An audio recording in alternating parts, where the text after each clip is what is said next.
사랑합니다. 성도 여러분, 금요일입니다. 오늘은 특별히 광복절이네요. 일반적으로 우리들은 또 공휴일이기 때문에 출근하지는 않고 쉬고 계실 것인데, 휴식이 복이 되기를 바라고요. 광복절, 우리나라에 참 아픈 일들이 있었죠. 일본으로 인해서, 일제로 인해서 국권을 상실하고 어려웠던 그 시기가 있었는데, 하나님의 은혜와 또 많은 선혈들의 희생으로 말미암아 나라가 광복이 되게 되고, 또 오늘의 이런 자유민주주의 국가, 민주주의 국가로서의 놀라운 축복과 은혜를 누리는 줄로 믿습니다.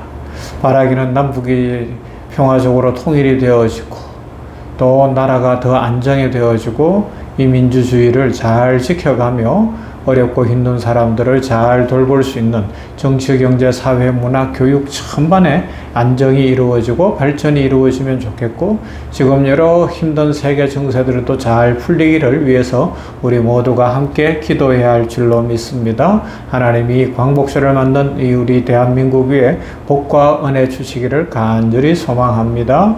말씀 보십시다. 마태복음 7장 13절과 14절 말씀, 요한계시록 22장 12절과 14절 말씀을 보도록 하겠습니다. 먼저 마태복음 7장 13절로 14절 말씀, 좁은 문으로 들어가라. 멸망으로 인도하는 문은 크고 그 길이 넓어 그리로 들어가는 자가 많고, 생명으로 인도하는 문은 좁고 그 길이 협착하여 찾는 자가 적음이라. 아멘. 요한계시록 22장 12절에서 14절 말씀, 보라, 내가 속히 오리니 내가 줄 상이 내게 있어 각 사람에게 그가 행한 대로 갚아주리라. 나는 알파와 오메가요, 처음과 마지막이요, 시작과 마침이라. 자기 두루마기를 빠는 자들은 복이 있으니 이는 그들이 생명나무에 나아가며 문들을 통하여 성에 들어갈 권세를 받으려 함이로다. 아멘. 시편 1편의 마지막 구절들은 복 있는 사람의 삶이 어떤 결말을 향하는지를 보여줍니다.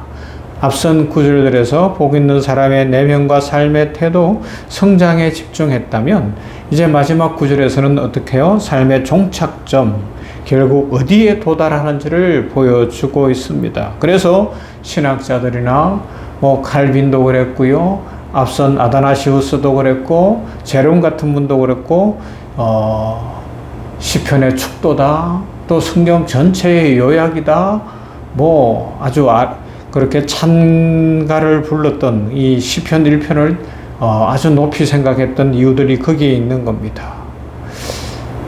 단순한 인생의 마무리가 아니라 영원한 운명을 보여주고 있습니다. 악인은 그렇지 아니하며 오직 바람에 나는 겨와 같도다. 복 있는 사람과 악인은 근본적으로 다른 삶을 살고요, 다른 결말까지 맞이한다는 겁니다. 복 있는 사람은 시냇가의 신긴 나무처럼 뿌리를 내리고 열매를 맺는 삶을 살지만, 악인은 뿌리도 열매도 없이 바람에 흩날리는 겨처럼 된다는 거예요. 겨는 곡식의 껍질 아닙니까? 특별히 벼 껍질인 거예요. 생명이나 무게감이 없는 거예요. 하나님의 뜻 없이 살아가는 인생의 헛됨을 상징합니다. 잠시 화려하게 보여도 결국 흔적 없이 사라지는 운명이죠. 어떤 사람은 세상에서 성공은 이룬 것 같지만 내면의 공허함으로 가득하고 결국 모든 것을 놓고 떠나가고 나면 흔적도 없이 사라지는 사람들이 있어요. 반면에 눈에 띄지 않는 신실한 성도는 떠난 후에 그 열매가 더 아름답고 풍성하게 영향력을 끼치는 것을 볼 수가 있습니다. 하나님 없이 쌓은 인생은 겨와 같은 인생이 될 것입니다. 우리 한번 돌아봅시다. 나는 지금 인생을 어디에 쌓고 있는가? 영원한 기반인가? 무게감 없는 껍데기 같은 것인가? 나의 인생의 중심은 진짜 생명을 품고 있는가? 하나님 앞에서 오늘도 한번 생각해 볼 수 있기를 바랍니다. 그래서 5절에서는 시편 1편 5절은 뭐라고요? 그러므로 악인은 심판을 견디지 못하며 죄인은 의인의 모임에 들지 못하리로다 말씀합니다. 심판, 무섭죠? 심판, 하나님의 심판. 이건 단순히 형벌의 순간을 넘어서는 이야기입니다. 최종적 시간이라는 거예요. 끝났다는 거예요. 결론 내려졌다는 거예요. 더 이상 돌이킬 수 없다는 겁니다. 무엇인가가 한번 발표하고 나면 세상에서 혹 발표를 잘못해가지고 뒤집는 경우가 어쩌다가 있을 수 있지만 정의로우시고 공의로우시고 완전하시고 완벽하신 하나님께서 발표하면 그것으로 끝인 거예요. 더 이상 뒤집을 수가 없다는 겁니다. 그 이야기 최종적 시간이죠. 그래서 복 있는 사람은 그 날을 준비하며 살아갑니다. 그러나 악인은 그 날에 설 수도 없어요. 그냥 바람에 날려가고 마는 것입니다. 그래서 마태복음 7장 13절 이후에서 두 길을 말씀하시죠. 예수님이 말씀입니다. 좁은 문으로 들어가라. 생명으로 인도하는 문은 좁고 그 길이 협착하여 찾는 이가 적다. 인생은 결국 궁극적으로 보면 두 갈래 길이라는 겁니다. 복 있는 자는 좁은 길을 선택합니다. 쉽지 않지만 생명으로 인도합니다. 그러나 세상은 너그럽고 다 포용하는 것 같아도 복음의 한계가 분명하고요. 죄는 죄고 의인의 길은 의인의 길입니다. 주님 앞에 설 준비가 된 사람은 복 있는 사람이죠. 이런 생각을 한번 해볼 수 있어요. 내 인생의 마지막 시간이 다가온다면 과연 나는 당당할 수 있을까? 하나님 앞에서 자신감이 있을까? 어떤 자신감이? 은혜로 말미암아 기뻐하는. 제가 호스피스나 이런 데서 보는 거예요. 하나님을 만나고 나면 죽음을 두려워하지 않아요. 하나님 앞에서는 겸손하죠. 나 같은 죄인 살려주셨으니 감사합니다.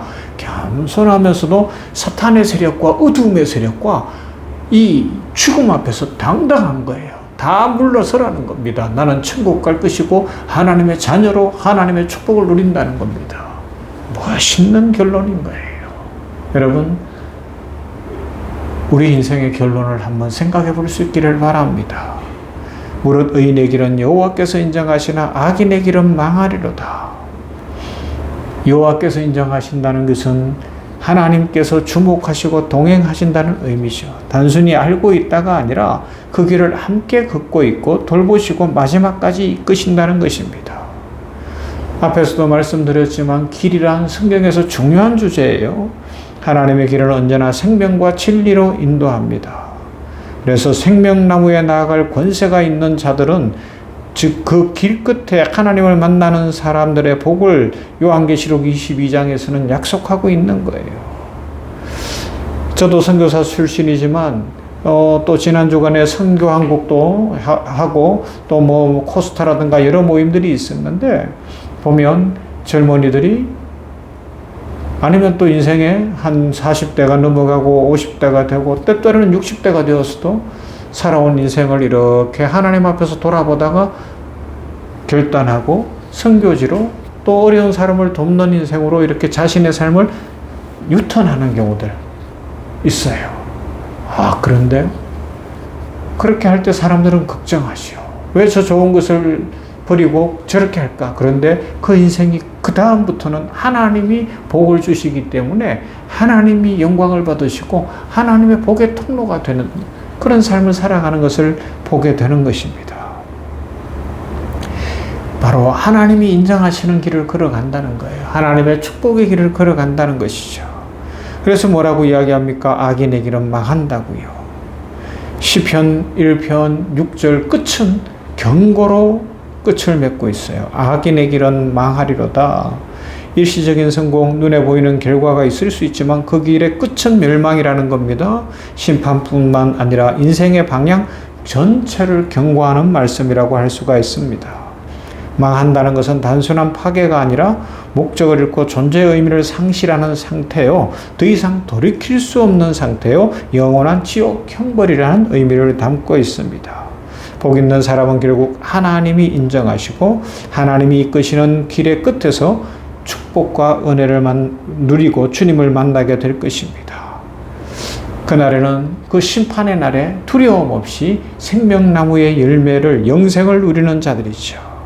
시편 1편은 단시 인생의 지침서가 아니라 인생의 진로요 안내서요 영생으로 이끌어가는 축복의 말씀입니다. 복 있는 사람은 시냇가에 심은 나무처럼 자라고 결국 하나님이 인정하시는 길을 걸으며 생명의 결말에 이르게 될 것입니다. 여러분, 우리는 이미 복 있는 사람이 된 줄로 믿습니다. 여호와께서 인정하시는 삶입니다. 축복의 인생입니다. 결론은 복입니다. 이 자신감을 가지고, 이 믿음을 가지고 오늘도 기쁘게 살아가며 이 나라의 독립을 위해서 희생하는 그 사람들은, 그 선진들은 나라를 위해서도 그렇게 했다면 우리는 하나님 나라 백성이 되었으니 기쁘고 힘차게 복되게 살아가는 은혜가 있기를 주님의 이름으로 축원합니다. 사랑과 은혜가 풍성하신 하나님 아버지 감사합니다. 아버지 하나님이요, 오늘 이제 금요일에 시편의 말씀 마무리해보게 하시니 감사합니다. 시편 1편, 복 있는 사람이 어떤 사람인가? 결국 결론은 여호와께서 인정하시는 삶, 여호와께서 복 주시는 삶인 것을 인하여 우리들이 다시 한번 다짐합니다. 믿음을 더하시고 이 여호와께서 인정하시는 삶을 살아가고 결론이 복된 인생 되게 하여 주시옵소서. 광복절입니다. 이 나라가 이렇게 일제체화를 벗어나 자유국가로, 민주주의 국가로 이 자유와 평화를 누리게 하시니 감사합니다. 그러나 아직도 아쉬움이 남는 것, 아픔이 있는 것, 남북이 하나 되지 못하였는데 주의 놀라운 은혜로 기적같이 통일되게 하시고 북한에도 주의 몸된 교회들이 세워지고 다시 찬송소리 울려 퍼지게 하여 주시옵시며 아버지 하나님이여, 세계의 열강들이 이 한반도를 중심으로 각tuk전을 벌이는 미국이나 러시아나 중국이나 일본이나 또 우리 대한민국이나 북한이나 모두가 평화를 위하여 헌신하게 하시고 놀라운 하나님의 축복이 임하게 하여 주시옵소서.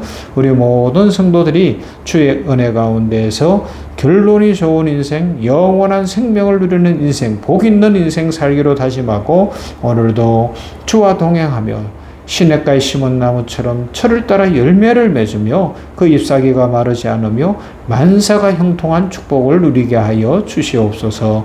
예수님 이름으로 기도하옵나이다. 아멘. 찬송합니다. 360장입니다. 행군나팔 소리에.